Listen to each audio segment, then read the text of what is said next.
Baik, bagi kelas 10 kita akan masuk materi bab 3 pertumbuhan intelektual. Langsung kita sambung pada pertumbuhan makhluk sosial. Pertumbuhan intelektual itu artinya ialah pertumbuhan secara berpikir, secara dewasa. Dulu waktu kamu masih kecil, pikiranmu itu masih seperti anak kecil, sederhana, ya, konkret dan berdasarkan apa yang ditangkap oleh indera. Tapi pada masa remaja seperti sekarang ini, kamu di kelas 10, kamu sudah mampu berpikir tentang hal-hal yang lebih abstrak dan logis. Ada keinginan tahu yang sangat besar akan hal-hal yang akan diterima oleh akal, atau tiba-tiba muncul perasaan gelisah tanpa mengerti penyebabnya. Kemampuan intelektual seorang itu tidak ditentukan oleh tingkat pendidikan. Ya. Andy Mapierre, hal yang mempengaruhi perkembangan intelektual seseorang antara lain ialah bertambahnya informasi sehingga ia mampu berpikir secara reflektif. Lalu yang kedua, banyaknya pengalaman dan latihan-latihan memecahkan masalah sehingga bisa berpikir profesional. Jadi kalian sudah belajar dari makin lama makin dewasa, ada pengalaman-pengalaman memecahkan masalah seperti apa, dan sekarang lebih profesional. Lalu yang ketiga, adanya kebebasan berpikir, yaitu keberanian menyusun hipotesis-hipotesis yang radikal. Kebebasan menjaki masalah secara keseluruhan dan menarik kesimpulan yang baru dan benar. Intelektual ini sangat penting ya anak-anakku yang kekasih bagi pertumbuhan menjadi pribadi yang dewasa, sebab cara berpikir intelektual inilah yang akan menentukan pengambilan keputusan dari isi keputusan yang harusnya diputuskan oleh Anda. Jangan sampai menjadi penyesalan di kemudian hari. Nah, itu hati-hati ya. Dewasa secara intelektual berarti dapat menggunakan akal budinya untuk menilai mana yang benar dan mana yang salah. Karena itu kita harus minta hikmat dari Allah. Amsal 1 ayat 7. Apa hikmat Allah itu? Amsal 1 ayat 7 mengatakan, takut akan Tuhan adalah permulaan pengetahuan, tetapi orang bodoh menghina hikmat dan didikan. Jadi hikmat itu sangat penting, intelektual itu sangat penting ya. Bertambah banyak informasi yang diterima oleh remaja, mereka memicu mereka untuk lebih proaktif mencari tahu hal-hal baru, bahkan timbul keinginan untuk mengalami atau mencobanya. Remaja mulai memikirkan rasa cinta, ingin dimiliki ya. Ada keinginan seks, berkhayal, andai ya. Berkhayal dengan dirinya sendiri. Nah, di sini sebenarnya remaja di sini membutuhkan bimbingan ya, atau arahan dari orang dewasa. Makanya kalian kalau dibimbing, dinasehati oleh orang tua pada umur-umur saat seperti ini, jangan sakit hati. Karena ini dasar permulaan Anda untuk lebih dewasa. Orang yang bertumbuh dewasa secara intelektual akan mengalami perkembangan cara berpikir. Ya. Nah, kita lihat ciri-ciri orang dewasa. Yaitu yang pertama, dia berpikiran positif. Halaman 10. Dia berpikiran proaktif, dia berpikiran kritis. Yang ketiga, yang keempat, komprehensif. Kita lihat satu-satu, apa sih artinya pola pikir positif? Jadi pikirannya itu selalu positif, nggak negatif. Ya, ada orang yang ngeliatin, hanya pengen lihat aja. Ngapain lu ngeliatin gua? Wah, udah emosi. Nah, nanti kita bisa lihat itu di bab 4 itu kalau nggak salah. Oh belum, emosi ada di bab 5 ya. Jadi pikir positif, Ya, setiap orang perlu melatih dan membiasakan diri berpikiran positif. Karena hal itu akan mempengaruhi pandangan dan perbuatan kita ke arah yang lebih baik. Nah, berikut adalah karakteristik orang dengan konsep diri positif menurut Dr. E. Hemkel. Nah, kalian bisa lihat halaman 10. Tuh kalian bisa bacalah di situ. Ada Ernest juga, ya. Dr. William D. Box dan Philip Emert. Kalian bisa lihat di situ. Nah, sekarang yang kedua, pola pikir proaktif. Proaktif itu apa artinya? Artinya jemput bola. Jemput bola. Jadi artinya punya inisiatif. Jadi orang yang secara intelektual itu punya inisiatif.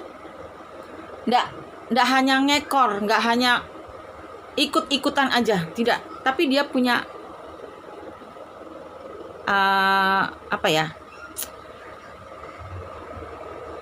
punya penilaian atau bisa ambil keputusan. Oh, ini baik. Oh, ini buruk. Ya. Menggambarkan punya inisiatif. Oh, saya harus begini, harus begini. Gimana ya supaya ini retreatnya bisa berjalan dengan baik? Oh, saya harus seperti ini. Bagaimana ya perayaan Natal ini? Misalnya ada perayaan Natal untuk Yupentek, anak-anak Yupentek. Oh, kita harus begini. Ada inisiatif. Oh, susunan acaranya seperti ini. Nah, itu berpikiran secara intelektual. Ya. Manusia memiliki kemampuan mempertimbangkan sesuatu karena manusia diciptakan Tuhan memiliki kehendak bebas. Dia punya kehendak bebas. Kedua, manusia diciptakan Tuhan dengan memiliki hati nurani. Kita punya hati nurani. Manusia diciptakan Tuhan dengan memiliki daya imajinasi yang tinggi. Imajinasinya tinggi. Ya. Kadang kalau di sekolah minggu, kalau ibu kalau sudah otaknya udah berputar, udah itu kalau mau bikin drama ngalir begitu aja. Nah, itu perlu dilatih. Nah, bagaimana supaya orang itu bisa terlatih seperti itu? Yang pertama, dia harus melatih diri untuk mengharapkan, mencari dan melaksanakan kemungkinan lain. Lalu yang kedua, berusaha mencari dan melaksanakan pendekatan lain. Lalu yang ketiga, berusaha menghindari diri dari hal-hal yang dapat merugikan diri sendiri. Keempat, mencoba melakukan sesuatu dengan cara lain sesuai norma. Berani mencoba. Melatih diri untuk berpikir secara terpusat dan luas. Belajar menyesuaikan diri dengan keadaan dan tidak kaku. Lebih terdorong oleh keinginan individu, memiliki tingkat keahlian sesuai dengan kebutuhan. Nah, ini intelektual, ya. Berpikir secara inisiatif. Pola pikir intelektual itu secara positif, nggak negatif dengan pikiran-pikiran yang lainnya. Harus dibuang-buang jauh-jauh tuh pikiran negatif. Kemudian ada inisiatif. Dan yang ketiga, kritis. Secara intelektual kita harus bersikap kritis, ya. Kritis hal-hal yang menghalangi. Kalau kita berpikiran secara kritis itu ada loh yang menghalangi. Apa sih yang halangan itu? Tidak memiliki seluruh informasi yang relevan. Jadi informasi setengah-setengah. Dua, tidak bersifat netral. 3, bersifat emosional. Jadi marilah kita berpikiran kritis. Ya. Zaman sekarang ini kita juga harus berpikiran secara kritis. Pikiran kritis ini mencakup keterampilan menafsirkan dan menilai pengamatan informasi dan memberikan argumentasi. Keterampilan menafsirkan meliputi pemikiran menggunakan alasan yang logis, keterampilan membandingkan, mengklasifikasi, membuat kronologi, menghubungkan sebab dan akibat, mendeskripsikan pola, membuat analogi, menyusun rangkaian, memberi alasan secara deduktif dan induktif, peramalan, perencanaan, perumusan hipotesis, dan menyampaikan kritik. Nah, itu kritis. Lalu Yang kedua, berikutnya pola pikir komprehensif. Komprehensif ini berlawanan dengan berpikiran parsial. Komprehensif ini adalah berpikir secara menyeluruh dan mempertimbangkan sebagai aspek atau sudut pandang, memikirkan sesuatu dengan pertimbangan berbagai hal, seperti penyebabnya, akibatnya untuk diri sendiri dan orang lain, bagaimana cara melakukannya, kapan waktunya yang tepat, bagaimana cara menyampaikan kepada orang lain, bagaimana cara mempertanggungjawabkannya. Nah, cara berpikiran komprehensif ini sangat penting untuk memahami sesuatu secara menyeluruh. Mengerti setiap masalah secara menyeluruh. Ada beberapa tokoh-tokoh Alkitab yang menghadapi permasalahan tinjauannya, ya cara berpikir mereka. Hawa ketika bertemu dengan ular, Ayub, Daniel, ya, Daniel yang pergi ke Niniwe, Yusuf, Pilatus, dan Salomo. Nah, itu secara intelektual. Nah, sekarang sosial. Nah, kalau kita berkata tentang sosial itu bicara tentang apa? Ya, tentang kebersamaan, tentang bermasyarakat, berhidup sosial. Karena memang setiap manusia itu bukan makhluk individu ya, tapi manusia makhluk sosial. Yang kita pakai baju ini tidak hanya satu orang yang terlibat di dalam pembuatan ini. Ada yang menanam kapas, dari pohon ya, yang menanam kapas, lalu kapas dibuat benang, dari benang dibuat kain, dari kain dibuat baju. Dan itu ada penjahitnya. Ada berapa orang itu? Ya, jadi kita ini adalah makhluk sosial. Sebagai makhluk sosial, kita tidak dapat hidup sendiri tanpa sesamanya. Nah, ciri-ciri orang yang dewasa secara sosial ialah, pertama, ingin mengikuti gaya temannya. Biasa. Punya idola kan kita masing-masing. Biasanya umur seperti ini.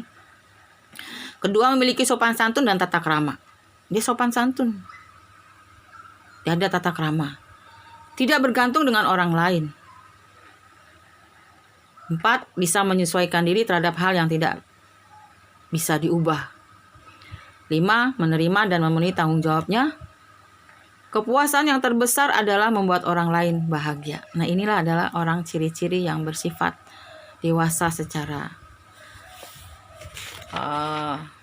sosial, ya. Perasaan simpatik dengan orang lain terhadap seseorang atau hal yang paling tidak ia sukai, sekalipun merupakan ciri-ciri kedewasaan sosial, dia menunjukkan tingkat kepeduliannya kepada orang lain. Peduli sosial, ada aksi sosial, ya. Nah, hubungan sosial ini dibutuhkan sikap simpati, empati, solidaritas. Simpati artinya simpati yang secara kasih. Ya, tidak membabi buta. Tidak yang negatif diikutin. Ikut simpati, bukan. Perasaan simpati adalah keikutsertaan, merasakan perasaan senang atau kesusahan orang lain. Ya. Nah, sikap-sikap inilah yang akan mendorong lahirnya rasa toleransi dalam hidup bersama orang lain. Tuhan juga mengajarkan kepada kita mengasihi sama manusia seperti diri sendiri. Dalam Perjanjian Lama, kisah persahabatan antara Yonatan dan Daud sangat baik dijadikan teladan. Mereka saling mengasihi tanpa mempedulikan perbedaan latar belakang. Kasih adalah prinsip utama dalam bersosialisasi dengan orang lain. Sehingga kita dapat berbagi, menerima, menghargai, dan membangun satu dengan yang lainnya.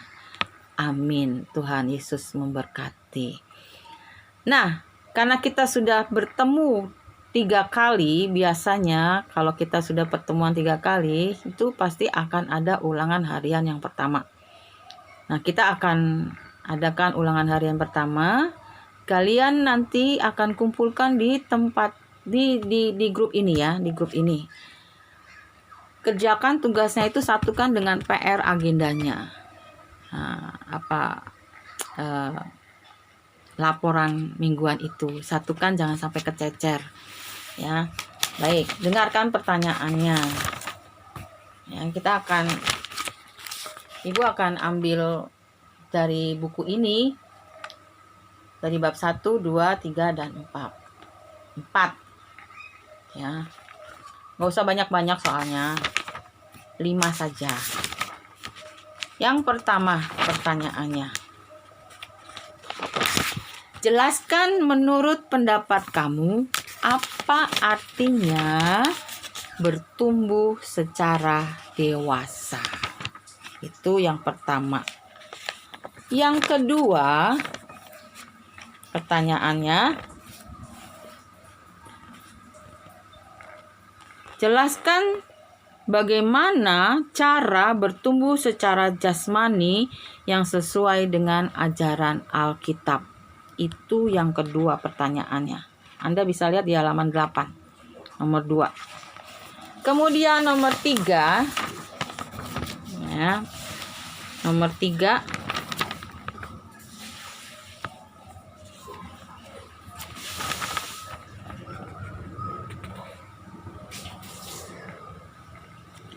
Nomor 3, bagian A.